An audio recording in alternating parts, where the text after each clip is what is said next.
I had always dreamed of living on my own. No neighbors listening through the walls, no parents telling me how I should live, no constant feeling that my life belonged to everyone but me.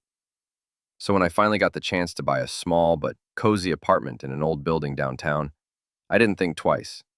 The place had character. Thick walls, high ceilings, a heavy front door that squeaked every time you opened it, and that faint smell of old wood that lingered in the hallway. I liked it.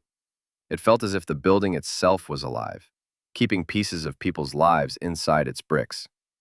On the day I moved in, I was buzzing with excitement. I unpacked my boxes, tried to arrange the furniture, just wanting to make the place feel like home.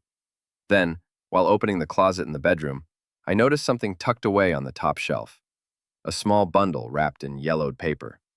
At first, I thought it was just something the previous owners had forgotten. But when I unwrapped it, I found a stack of old letters tied together with a red ribbon. A strange rush of curiosity hit me. My heart started beating faster. Who were these letters from? And why had they been hidden here, in my new apartment? I sat on the edge of the bed, holding the bundle in my hands. The paper felt fragile, almost brittle, as if it might crumble if I pressed too hard. For a moment, I thought about putting it back on the shelf and pretending I never found it. But the red ribbon, it almost seemed like it was daring me to untie it. So I did. The first letter was dated 1974.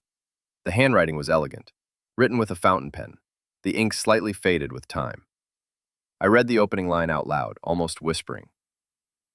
My dearest Anna, every day without you feels like a lifetime. I froze. These weren't just random notes. This was someone's love story. I glanced at the rest of the stack. Dozens of letters, maybe more, all addressed to Anna. The return address was from the same man every time, someone named Michael. I leaned back against the wall, letters resting in my lap. The apartment suddenly felt different, heavier somehow. It wasn't just four walls and a ceiling anymore.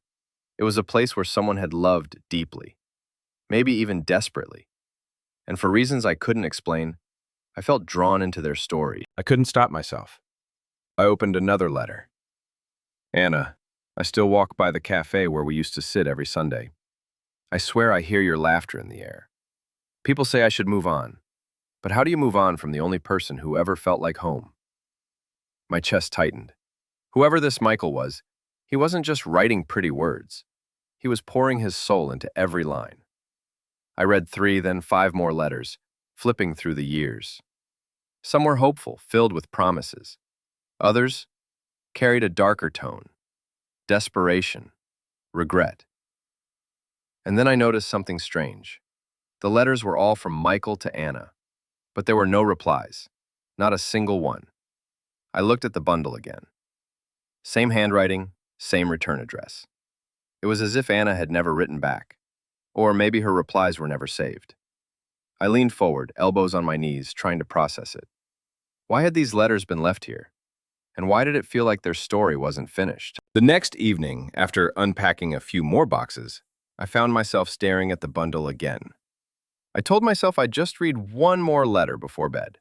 Just one. This one was different. The date caught my eye. Late December 1979.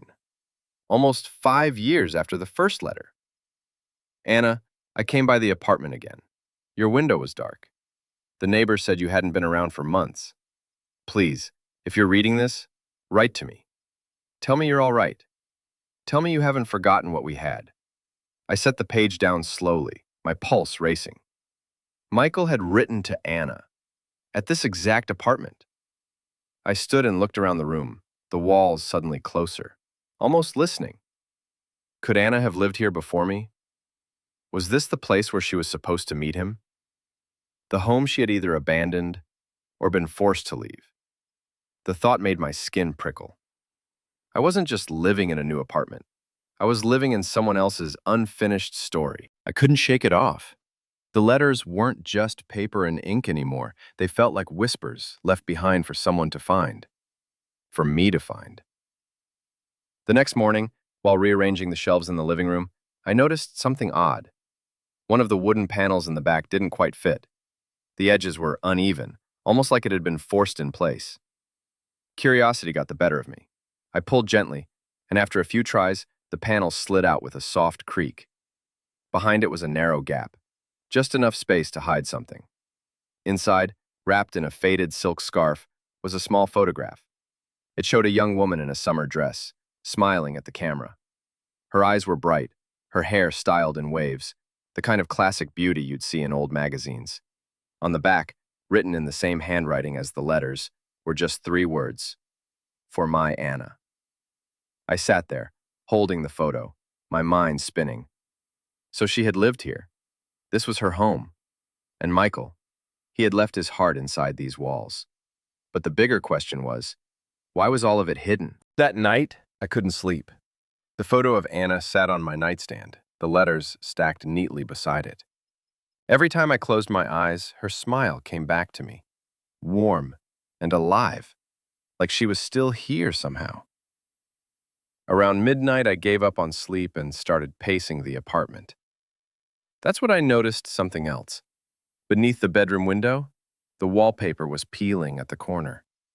Almost invisible, unless you were looking for it. I tugged gently, and the paper came loose, revealing a small, hidden compartment built into the wall. Inside was a thin, leather-bound notebook, its cover cracked with age. I opened it carefully. The first page read, "Diary of Anna M." My breath caught. Flipping through, I saw short entries, some filled with joy about evenings at the cafe, others brimming with fear. One line in particular made my hands go cold. "If Michael ever finds out the truth, everything will be destroyed." I shut the diary, my heart pounding. The truth? What truth? I sat on the floor with the diary open in my lap, the dim lamp casting long shadows across the room. The handwriting was delicate, yet rushed in places, as if Anna had been afraid someone might catch her writing. One entry read, "Michael is kind, too kind. He doesn't see what's really happening here. I want to tell him, but if I do, he'll never forgive me. He believes in us, in a future we can build together. But how do I tell him that part of me belongs to someone else?" I turned a few pages. Another entry dated months later. "Every time I see Michael waiting downstairs, my heart aches. He thinks I don't come to the door because I'm afraid of what people will say. But the truth is harder. If he knew who I was living with, if he knew why I can't leave, it would break him." I swallowed hard, reading the words again and again. So Anna had been hiding from him, not because she didn't love him, but because she was trapped in another life. The walls around me felt heavier than ever. This wasn't just a love story. It was a secret someone had tried to bury inside these very rooms. And now, piece by piece, I was uncovering it. I flipped further into the diary, my hands trembling slightly. The ink had smudged on some pages, as if tears had fallen onto the paper while she wrote. One entry stopped me cold. "He listens for my footsteps in the hallway. He asks where I go, who I see." At first, I thought it was just care, but now it feels like chains. I can't let Michael know I'm not alone here. He'd never forgive me if he discovered the man I share this apartment with. I leaned back, staring at the words. The man she lived with, not Michael, someone else. Another page, a week later. I told myself it was duty, not love. But some nights when he looks at me, I feel trapped in a promise I never wanted to make. If Michael knew the truth, that I was already married, he would hate me. Maybe that's why it's easier to disappear than to face him. Married. The word echoed in my mind. Anna had been married to another man the whole time, and Michael had no idea. The letters, the longing, the unanswered questions. It all suddenly made sense. But then another thought hit me, sharp and unsettling. If she was married and living here, what happened to her husband? I turned the pages slowly, almost afraid of what I might find next. The entries grew shorter, more fragmented, as if Anna had less and less time or freedom to write. One note read, "The walls feel smaller every day. He asks too many questions. Sometimes I hear Michael's voice in my dreams calling me back. But when I wake, it's only him watching me. Another entry written in hurried strokes. I thought about leaving tonight. The bag is packed. But every time I reach for the door, I feel his shadow behind me. I don't know if I'll ever get out. The last pages I found weren't even full sentences, just fragments. Locked. Don't let him. Michael, forgive me. I closed the diary, a chill running down my spine. The silence in the apartment pressed in on me. There was no clear ending, no explanation of what happened to her or her husband. But in my gut, I felt it. Something had gone terribly wrong in this very place. And the letters, the diary, the photograph, they weren't just forgotten keepsakes. They were clues. The next day, I couldn't shake the weight of what I'd read. The diary sat on the table, but I didn't open it again. Instead, I decided to take a walk through the building, hoping to clear my head. In the lobby, I ran into an older man I'd seen a few times before. He always carried a cane and moved slowly, but his eyes were sharp. "New tenant, right?" he asked, his voice gravelly. I nodded. "Yeah, just moved in a couple weeks ago." He studied me for a moment, then gave a small smile. "Strange, living up there again. Not many people stay long." Something in the way he said it made my stomach tighten. "What do you mean?" He tapped his cane lightly on the floor. "That apartment has history. A young couple lived there back in the 70s. Beautiful wife, quiet husband. People in the building used to whisper about them." I swallowed hard. My heart was pounding in my ears. "What happened to them?" I asked. The man shrugged, his gaze drifting to the stairs.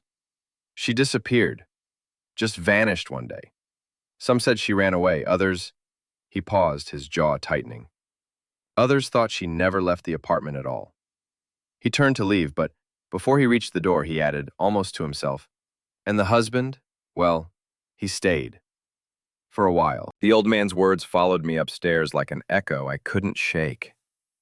She never left the apartment at all. Back inside, I stared at the walls, suddenly aware of every creak, every shadow. The letters lay where I'd left them, the diary still half open. I forced myself to read on. Near the back, written in a shaky hand, was one final entry. "He says no one will believe me. He says Michael is just a dream, a fantasy I made up. But I know the truth. Michael is real. Michael is waiting. If anything happens to me, let him find these words." My breath caught. If anything happens to me. I looked around the room again, the hidden panel in the shelf, the compartment in the wall. How many secrets could one apartment hold? I couldn't help but wonder if Anna had left more behind, something that could tell me what really happened. And then I noticed it. A faint crack in the floorboard near the window. I dropped to my knees beside the window, running my fingers along the crack in the floorboard.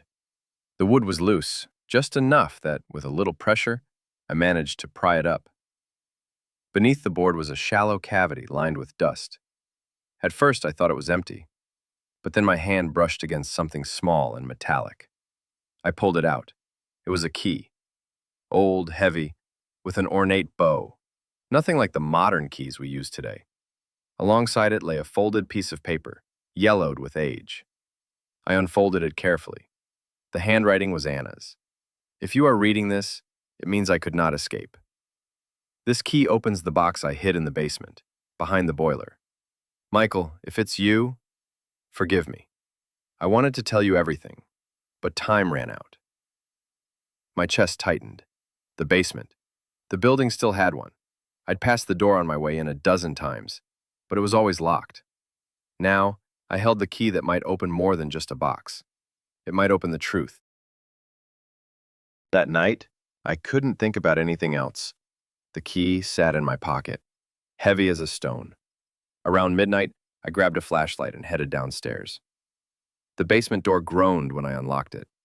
The air inside was thick with dust and damp concrete, carrying the smell of rusted pipes. My footsteps echoed as I made my way past rows of storage units and old furniture.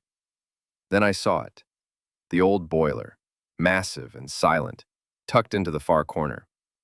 Behind it, just as the note had said, was a small iron box, half hidden in the shadows. My hands trembled as I fit the key into the lock. It turned with a stiff click. Inside were a few faded photographs, another small bundle of letters, and a wedding ring. The letters were different this time. They weren't from Michael, they were from Anna. Her handwriting was urgent, almost frantic. Michael, if you ever find these, know that I loved you. But I was already bound to another man when we met. I thought I could leave him, but he would never let me go. He said if I tried, no one would ever find me. If I disappear, know that it wasn't by choice. I stared at the ring, the gold dulled with time, and felt a chill run through me. Anna hadn't run away. She had been silenced. And the apartment had kept her secret for decades. I stood there in the basement, the letters spread across my hands, the ring glinting faintly in the beam of my flashlight. My pulse was so loud it drowned out the silence. Anna's voice was in every word. Her fear, her love for Michael, her desperate attempt to leave behind a trace of herself. I realized I was holding her last plea for someone, anyone, to finally hear her. For a moment, I thought about putting everything back, pretending I had never found it, living upstairs as if the walls weren't heavy with her story. But I couldn't. The next morning, I carried the box to the local police station. The officer on duty gave me a curious look as I placed it on the counter.